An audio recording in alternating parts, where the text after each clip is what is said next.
So this morning, the HBO late night host Bill Maher apologizing for using a racial slur on his show Real Time. It caused a serious social media firestorm with the pressure now on HBO to sever ties with the comedian. Is that going to happen? Ron's here with the story. Well, hi again. HBO is condemning what Maher said on live TV, calling it offensive and unacceptable. He said this Friday night, but they are still certainly feeling the heat for that remark made in an interview with a U.S. senator that even Maher now says was a big mistake.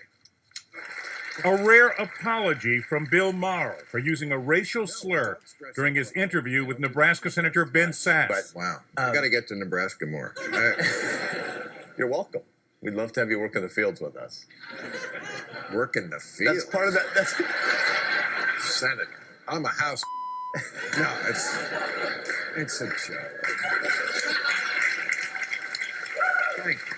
Sasse didn't respond to the slur on the show, but hours later took to Twitter saying, "Just cringing last night wasn't good enough.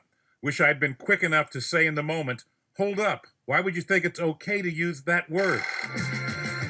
For 15 seasons on Real Time, Maher has taken pride in his willingness to court controversy. Committee taking to Twitter to express outrage and call for Maher's removal from HBO, tweeting, "Bill Maher has got to go. There are no explanations that make this acceptable." As the criticism grew, the firebrand host is issuing an apology. In a statement, Maher writing, "Last night was a particularly long night, as I regret the word I used in the banter of a live moment. The word was offensive, and I regret saying it, and I'm very sorry." Even though he's made his whole career on being provocative, it's difficult for people to get past the use of that word coming from a white comedian. That was one of the examples where he took it a bit too far. And back in 2001, Maher was criticized for calling U.S. airstrikes against terrorists in Afghanistan cowardly. 9 months later, his show Politically Incorrect was canceled. As of this morning, his HBO show still on the air. Ron Claiborne, thank you very much. Quite a moment.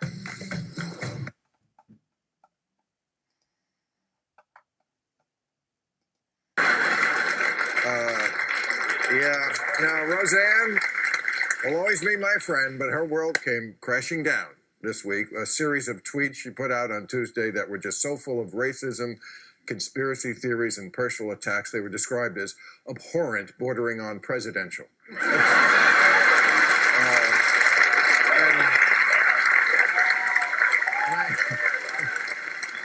I think this is instructive. The tweet that sealed the deal, I think we all saw it on television, and I'm sure when you first saw this, you had the same reaction I did.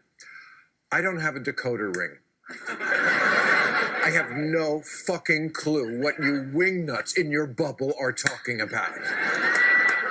Now, my friend Roseanne admitted that she had been admitted to a mental institution. She has said she has multiple personalities, and unfortunately, one of them is quite a racist.